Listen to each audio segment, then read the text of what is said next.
So hey guys, welcome to my channel Maths Affinity. So today in this video we will discuss logic gates for AMU EEE 2021. तो AMU EEE 2021 के लिए logic gates एक बहुत ही easiest और बहुत ही सबसे short topic है जो बहुत ही ज़्यादा इजी है और इसको आप सिर्फ आधा या 1 घंटा में इसको पूरा आसानी से कवर कर सकते हैं। अगर आपने ढंग से इसको पढ़ रखा है ऑलरेडी तो उसको आपको पढ़ने की भी ज़रूरत नहीं है, बस 15-20 मिनट में आप रिवाइज कर सकते हैं। पर आज मैंने सोचा कि ये छोटा सा टॉपिक है और इससे आपने देखा होगा, अगर आपने प्रीवियस ईयर क्वेश्चन सॉल्व किए होंगे 1, 2, 3 या कभी कभी 4 क्वेश्चन भी इससे लॉजिक गेट से पूछ लिए जाते हैं। तो मैंने सोचा कि भले ही कम मार्क्स का 2-3 नंबर का ही है, पर 2-3 नंबर भी आपके लिए बहुत ज़्यादा इम्पॉर्टेंट हैं। तो इन नंबर्स को इस तरह नहीं छोड़ सकते और इन नंबर को आसानी से जब आप पक्का कर सकते हैं तो क्यों इसको छोड़ दिया जाए। तो अगर आपको डिटेल पढ़ना है तो आपको क्लास 12th का अपनी बुक से पढ़ना पड़ेगा। पहली बात तो मैं आपको जितना आज बताऊंगा इस वीडियो में वही आपके लिए सफिशिएंट होगा, बट आप अगर और पढ़ना चाहते हैं तो अपनी क्लास 12th की बुक पढ़ाना। सबसे लास्ट चैप्टर लॉजिक गेट्स होगा डिजिटल इलेक्ट्रॉनिक्स का, वहाँ पर आप इसे पढ़ सकते हैं आसानी से। वीडियो स्टार्ट करने से पहले मैं आपसे यही कहूँगा कि अगर आपने पिछले वीडियो मेरा नहीं देखा, जिसमें मैंने पिछले वीडियो में इलेक्ट्रोकेमिस्ट्री के सभी प्रीवियस ईयर क्वेश्चंस और उसका कॉन्सेप्ट प्लस न्यूमेरिकल्स को डिस्कस किया था जो आपके AMU EEE 2021 में आते हैं, तो अगर आपने उन वीडियो को नहीं देखा तो उस वीडियो को जाके ज़रूर देख लेना। और उससे पहले मैंने AMU EEE का 2021 के मैंने आपको 3 मैथ्स में, फिजिक्स में सबसे ज़्यादा वेटेज वाले चैप्टर्स का बताया था। अगर आपने उन वीडियोस को भी नहीं देखा तो उन वीडियो को भी आप लोग देख लेना, लिंक आपको नीचे डिस्क्रिप्शन में मिल जाएगी। और आपने चैनल को नहीं सब्सक्राइब किया, आप 10th में हैं, 11th में हैं, 12th में हैं, या फिर आप AMU EEE 2021 की तैयारी कर रहे हैं, तो अगर आपने चैनल को नहीं सब्सक्राइब किया तो क्या कर रहे हो, चैनल को फटाफट से चैनल को सब्सक्राइब कर लेना और इस वीडियो को शेयर ज़रूर कर दिया करो। और कैसा लगा वीडियो इसको कमेंट करके बताना, और आपको जो भी सजेशन हो वो भी कमेंट कर देना। और आप जो भी टॉपिक को पढ़ना चाहते हैं उस टॉपिक का नेम आपको नीचे कमेंट करके बताना पड़ेगा, ठीक है। तो चलिए स्टार्ट कर। सबसे पहले लॉजिक गेट्स में आप पढ़ते हैं गेट के बारे में, जिसमें आप पढ़ेंगे एंड गेट, और गेट, एंड गेट, और गेट, नॉट गेट, और फिर इन्हीं सबसे मिलकर बनता है एक नैंड गेट और एक बनता है नॉर गेट। और भी बहुत सारे गेट्स होते हैं पर आप इन्हीं सबसे क्वेश्चंस आते हैं, ठीक है। तो एंड गेट और नॉट, इन सभी गेट्स की होती है ट्रुथ टेबल, जिसकी, और इस ट्रुथ टेबल में आप जैसा कि आप लोग जानते हैं कंप्यूटर हमारा बाइनरी नंबर सिग्नल से काम करता है। आप 0 देंगे इनपुट और सिर्फ 1 दे सकते हैं, तो 0 और 1 पे ही काम होता है। तो आप यहाँ पर ट्रुथ टेबल बनती है। अगर आपको तो यहाँ पर इनपुट में हम यहाँ 0 देंगे या 1 देंगे, आउटपुट में हम यहाँ पर एक बूलियन एक्सप्रेशन y से डिस्क्राइब करेंगे। बूलियन एक्सप्रेशन क्या होता है? एक ऐसा एक्सप्रेशन जो कि इनपुट और आउटपुट सिग्नल किसी भी गेट के इनपुट और आउटपुट के बीच में जो रिलेशनशिप शो करता है उस एक्सप्रेशन को हम लोग कहते हैं बूलियन एक्सप्रेशन, और इसको डिनोट किया जाता है y से। तो सबसे पहले हम लोग बात करते हैं, आपको गेट देखकर पहचानना आना चाहिए, सबसे बड़ी बात तो ये होती है। सबसे पहले हम लोग बात करेंगे और गेट के बारे में। तो और गेट का जो सिंबल होता है वो ऐसे होता है। यहाँ पर आप 2 इनपुट देंगे, मान लो वो 2 इनपुट A और B हैं, और गेट हमारा कुछ ऐसे होता है। गेट को बहुत ध्यान से समझिए, तो गेट ही में लोग गलती करते हैं। आउटपुट में हमें y क्या है? y होता है जो एज रिलेशनशिप को शो करता है A और B, यानी कि इनपुट में, ठीक है। तो अभी आपको डेफिनेशन से मैंने बताया, वही चीज़ मैं आपको बोल के बता रहा हूँ।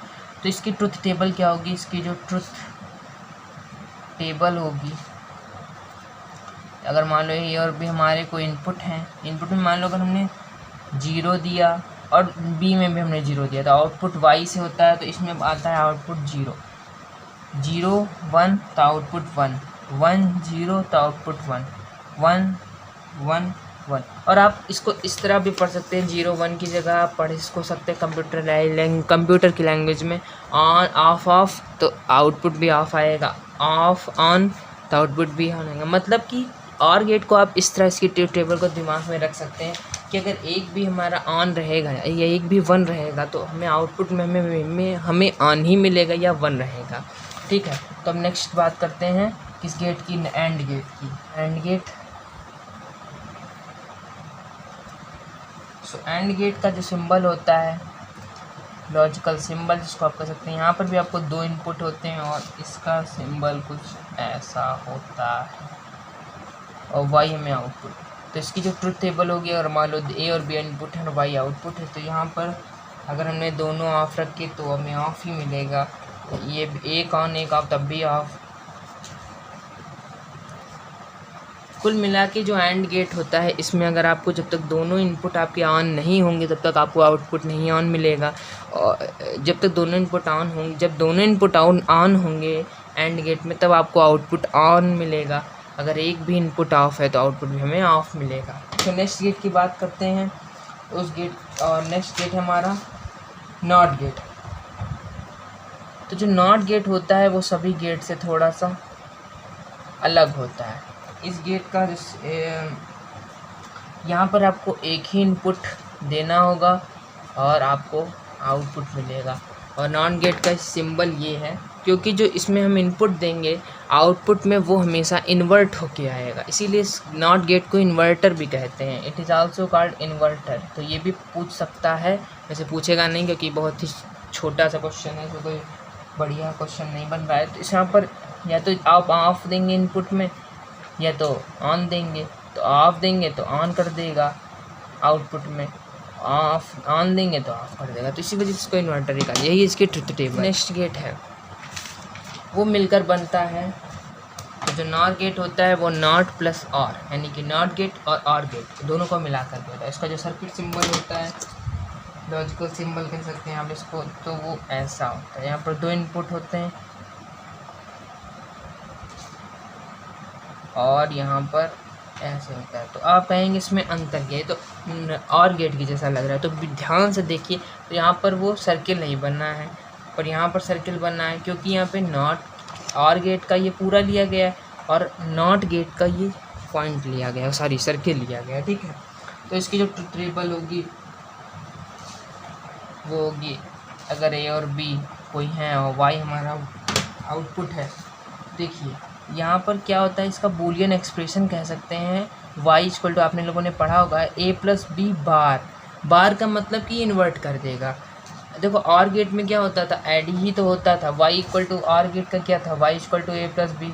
एंड गेट का क्या था Y equal to A dot B, मतलब मल्टीप्लिकेशन। ये दोनों 1 होंगे तभी 1 होगा, एक भी मल्टी होगा तो मल्टीप्लाई करने में 0 हो जाएगा। ऐड किया तभी तो ऐसा आया 1 + 0 1, ठीक है। मतलब एक भी अगर 1 है तब भी 1 आ रहा है, इसका मतलब एडिशन है। बट डॉर गेट में क्या होता है, एडिशन तो होगा पर ये बार है, मतलब इन्वर्ट करेगा। यानी कि अगर हम यहाँ पर 0 लेंगे तो क्या आना चाहिए 0, बट ये एक्चुअली आएगा क्या 1 आएगा, क्योंकि रिवर्स का बार लगा है तो इन्वर्ट कर देगा, जो नॉट गेट की प्रॉपर्टी है। इसी वजह से इसमें नॉर गेट में दोनों ही गेट की प्रॉपर्टी पाई जाती है, इसी वजह से इसका नाम रखा गया नॉर गेट। 0 1 आना क्या चाहिए 1, बट एक्चुअल में आता क्या है 0, क्योंकि बार लगा है तो इन्वर्ट कर देगा। 1 0 आना क्या चाहिए 0, बट आएगा क्या 1 0 आएगा क्या, अब आना क्या चाहिए 1, बट आएगा क्या 0। 1 1 आना क्या चाहिए 1, बट आएगा क्या 0। तो यही हमारी नॉर गेट की truth table. So next we will discuss NAND gate. तो नैंड गेट को यहाँ हम डिस्कस करते हैं। तो नैंड गेट आप लोगों में से सभी लोग जानते ही होंगे, नॉट प्लस एंड गेट। तो इसका जो सर्किट सिंबल होता है वो कुछ ऐसा होता है। ए और बी इनपुट है और वाई हमारा आउटपुट है। यहाँ पर जो इसका बूलियन एक्सप्रेशन होगा ए डॉट बी बार। तो ये आपसे पूछ सकता है जो बूलियन एक्सप्रेशन होता है, ठीक है। यहाँ पर अगर ए और बी इनपुट है, वाई आउटपुट है, तो 0 0 तो मल्टीप्लिकेशन में 0 आना क्या चाहिए 0, बट आएगा क्या बार की वजह से 1। 0 1 आना क्या चाहिए 0, बट आएगा क्या 1, ठीक है। 1 0 आना क्या चाहिए 0, बट आएगा क्या 1 1 1 आना क्या चाहिए 1, बट आएगा 0। तो ये सब चीज़ें आई होप आपको समझ में आ गई होगी, बट अगर नहीं है तब भी समझ में आई तो एक बार फिर से वीडियो को देख लेना तो अच्छे से समझ में आ जाएगा, ठीक।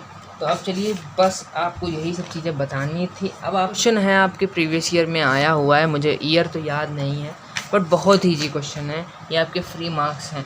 यहाँ पर देखिए कौन सा गेट है, सबसे पहले गेट पहचानो, ठीक है। तो ये कौन सा गेट है, नॉर गेट है, देखो इस तरह बना। ये कौन सा गेट है, नॉट गेट है। तो नॉर गेट है तो इसको आपके पता होना चाहिए नॉट गेट और ऑर गेट दोनों की प्रॉपर्टी। सबसे पहले एडिशन करेंगे, इनपुट में 0 1 दिए गए हैं तो आना क्या चाहिए 1, बट नॉर गेट है तो ये आएगा क्या 0। अभी इन्वर्टर है, नॉट गेट लगा है तो इन्वर्टर 0 का क्या कर देगा 1, तो आउटपुट आपका क्या आएगा 1, तो 1 इसका correct answer. So the next question is, तो यहाँ पर नेक्स्ट क्वेश्चन है आपके सामने।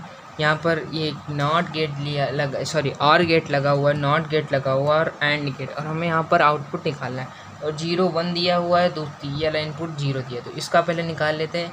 0 है, नॉट गेट लगा है तो इन्वर्टर 1 कर देगा, 0 1, और गेट लगा है तो एडिशन वाला होता है इसका बूलियन एक्सप्रेशन, तो यहाँ पर आएगा 1 और ये 1 और 1 क्या आ जाएगा आउटपुट में 1, तो इसका भी आंसर 1 ही होगा, क्योंकि एंड गेट आप लोग, ये एंड गेट है और एंड गेट में हम लोग जानते हैं बूलियन एक्सप्रेशन होता है A.B, A भी 1 B भी 1 तो आएगा 1। तो चलिए थर्ड क्वेश्चन देखते हैं। तो यहाँ पर नेक्स्ट क्वेश्चन जो है उसको ज़रा ध्यान से देखिएगा और बिल्कुल मत कन्फ्यूज होइएगा। तो ये गेट कौन सा है, एंड गेट है, ये गेट कौन सा है, ऑर गेट है, और वाई आउटपुट हमें बताना है। तो यहाँ पर देखो जो इसका इनपुट, देखो एक दो मैं आपको समझाता हूँ। एंड गेट का पहले सॉल्व कर लेते, तो एंड में 0 और 1, और 0 1 मल्टीप्लिकेशन वाला होता है तो आएगा आपको यहाँ पर 0, बट देखिए ये इसका वायर जुड़ा हुआ है और दूसरा आउटपुट, ऑर गेट को दूसरा आउटपुट कहाँ से मिलेगा, ये देखो ये वायर इसी जुड़ा हुआ है, यानी कि दूसरा आउटपुट 0, और तो आउटपुट हमें क्या आएगा y = 0, क्योंकि ऑर गेट क्या करता है ऐड करता है, 0 इनपुट में दोनों 0 हैं, इस वजह से आउटपुट भी हमारा 0 ही आएगा। सो नेक्स्ट क्वेश्चन एक और बार। सो आपके सामने जो क्वेश्चन नज़र आ रहा है ये, इसको दिखने में आपको भले ही टफ लग रहा हो बट यह है बहुत ही ज़्यादा ईजी। यहाँ पर आपको 0 1 दिया है, ठीक है, तो लेकिन यह है बहुत ज़्यादा ईजी क्वेश्चन, और यहाँ पे आपको आउटपुट बताना है। ये आपके MU-EEE में आया हुआ है कुछ 2-3 साल शायद पहले, शायद मुझे ध्यान नहीं है बिल्कुल, लेकिन ये आया हुआ है आपके MU-EEE में। तो यहाँ पे इनपुट में हमको 0 1 दिए गए हैं, तो देखिए अब ध्यान से देखिएगा, बस वायर कॉपी कर दें, 0 ये इन्वर्टर लगा है तो ये बना देगा 1, तो एंड गेट का आपको एक इनपुट मिल गया, दूसरा इनपुट चलो निकालते हैं, दूसरा इनपुट 1 ही रहेगा, और एंड गेट है ये सामने आपके बना, एंड गेट में क्या होगा 1 1 1 ही रहेगा। अब इधर आओ, यहाँ से ये वायर और नॉट गेट में लगा है, इसको इन्वर्ट कर देगा, 1 है तो 0 कर देगा, दूसरा ये वायर 0 वाला आया, यहाँ पर 0 है, ये आएगा इधर 0 ही आएगा।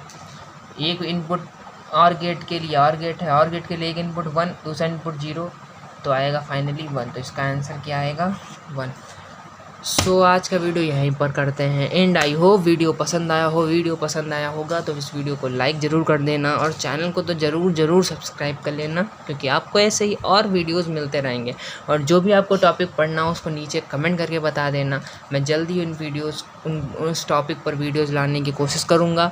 और आपको अगर ये वीडियो अच्छा लगा हो तो भी कमेंट करके नीचे बताइए, और चैनल पर ज़रूर सब्सक्राइब कर लेना। Thank you so much for watching, please share this video, bye.